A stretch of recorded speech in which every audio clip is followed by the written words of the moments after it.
Assalamualaikum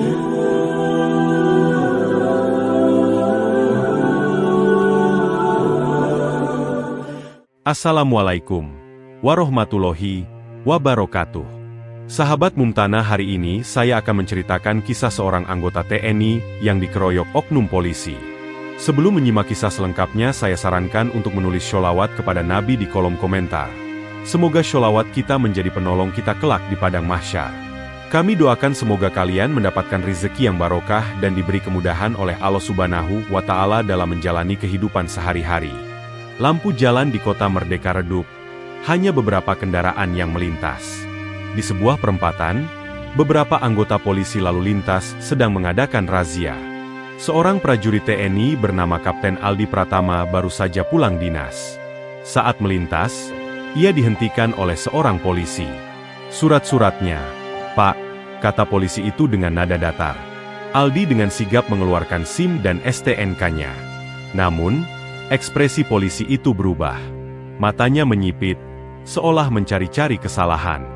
"Ada masalah, Pak?" tanya Aldi tenang. Salah satu polisi yang lebih tinggi pangkatnya mendekat dengan sikap arogan. "Motor ini kok nggak sesuai data? Jangan sok suci, tentara juga bisa kena tilang." Aldi merasakan gelagat tidak baik, tapi ia tetap bersikap sopan. Sayangnya, kerendahan hatinya justru dianggap kelemahan. Tiba-tiba, seorang polisi menarik keras seragam dinas Aldi dengan kasar. "Kalau nggak mau kena tilang, selesaikan di sini aja," bisiknya, jelas meminta suap. Aldi geram. "Saya prajurit TNI. Semua surat saya lengkap, dan saya tidak melanggar." Bukannya mundur, polisi itu malah tersulut emosi. Dor!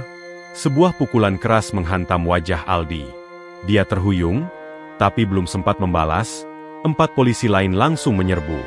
Tendangan, pukulan, dan hinaan berhamburan. Aldi berusaha melawan, tapi jumlah mereka terlalu banyak. Dalam hitungan menit, tubuhnya tergeletak di aspal. Wajahnya lebam, bibir pecah berdarah. Seorang warga yang melihat kejadian itu langsung merekam dan mengirimkannya ke grup veteran TNI setempat. Video itu menyebar cepat. Sahabat-sahabat Aldi, para prajurit dari Batalion 512, langsung murka. "Kita harus bertindak," teriak Sersan Mayor Rian Mahesa, tangan mengepal. Malam itu juga, 15 prajurit TNI bergerak. Mereka datang dengan pakaian preman, tapi sorot mata mereka penuh amarah. Sesampainya di lokasi, mereka melihat Aldi masih terbaring lemah. Sementara para polisi tertawa, menikmati kemenangan mereka. "Ini balasan kami." Sersan Rian menghajar polisi yang tadi memukul Aldi. Dentum, pelipis polisi itu langsung berdarah. Pertarungan sengit pecah. TNI versus polisi. Tapi kali ini, para polisi kewalahan. Mereka berhadapan dengan pasukan elit yang terlatih. Satu persatu mereka terjatuh, berdarah, merintih kesakitan. Beberapa polisi mencoba kabur, tapi dikejar dan dihajar habis-habisan. Aldi yang mulai sadar melihat sahabat-sahabatnya datang. "Kalian nggak perlu seperti ini. Ini bukan cuma soal kamu, Aldi. Ini soal harga diri kita semua," jawab Rian sambil menendang seorang polisi yang mencoba melawan. Setelah memastikan para polisi tak lagi berdaya, beberapa prajurit TNI mengalihkan amarah ke pos polisi terdekat. Hancurkan semua. Kaca-kaca pecah, meja terbalik, radio komunikasi remuk. Pos itu luluh lantak dalam hitungan menit. Suara sirene mulai terdengar.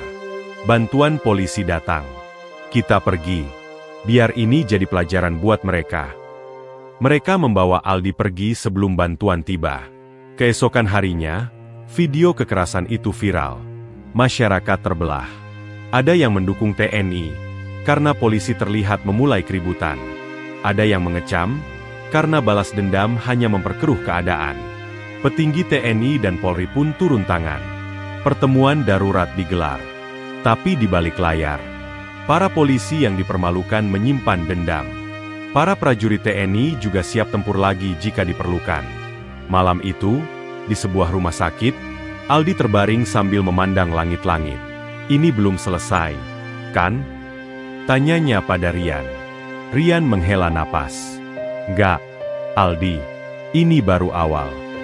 Di markas polisi Kota Merdeka, AKP Herman Wijaya, salah satu oknum yang dipukuli prajurit TNI, memimpin rapat tertutup. Kita nggak bisa diam. Mereka menghina kita di depan umum, teriak Herman, wajahnya masih lebam. Para polisi yang hadir mengangguk setuju. Mereka menyusun rencana balas dendam. Target utama, Aldi. Sementara itu, Aldi masih dirawat di rumah sakit TNI. Tapi ia merasa ada yang mengawasinya.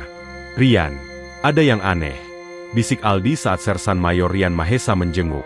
Aku juga merasa ada yang mengikuti kita, jawab Rian sambil memandang ke arah jendela. Ternyata benar. Dua polisi berpakaian preman mengintip dari luar. Malam itu, sekelompok polisi berseragam hitam-hitam menyusup ke rumah sakit. Mereka membawa pentungan dan senjata tajam. Aldi harus hilang malam ini, bisik Herman. Tapi mereka tidak tahu. Para prajurit TNI sudah bersiap. Begitu polisi-polisi itu masuk ke kamar Aldi, pintu dijebak. Ternyata kamar itu kosong. Kena kalian. Dari belakang, Rian dan timnya muncul dengan senjata terhunus. Pertarungan sengit pecah lagi. Polisi kewalahan. TNI lebih terlatih. AKP Herman berusaha kabur.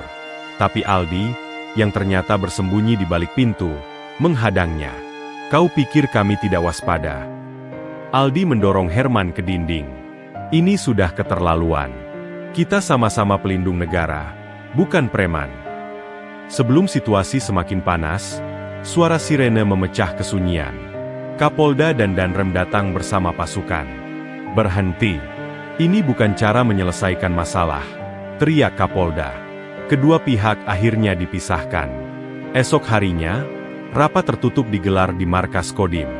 Kami minta maaf atas tindakan oknum kami, kata Kapolda. Kami juga minta maaf atas aksi balasan kami, jawab Danrem. Kedua pihak sepakat bahwa oknum polisi yang memulai keributan akan dihukum, prajurit TNI yang merusak pos polisi juga akan diberi sanksi, dan tidak ada lagi balas dendam. Aldi dan Rian duduk di tepi danau, menikmati pagi. Apa kita sudah melakukan hal yang benar? Tanya Aldi. Rian tersenyum. Kita membela keadilan. Tapi kekerasan bukan solusi abadi. Di kejauhan, seorang polisi muda melambaikan tangan. Aldi membalasnya. Mereka belajar, musuh terbesar bukanlah satu sama lain, tapi ketidakadilan itu sendiri.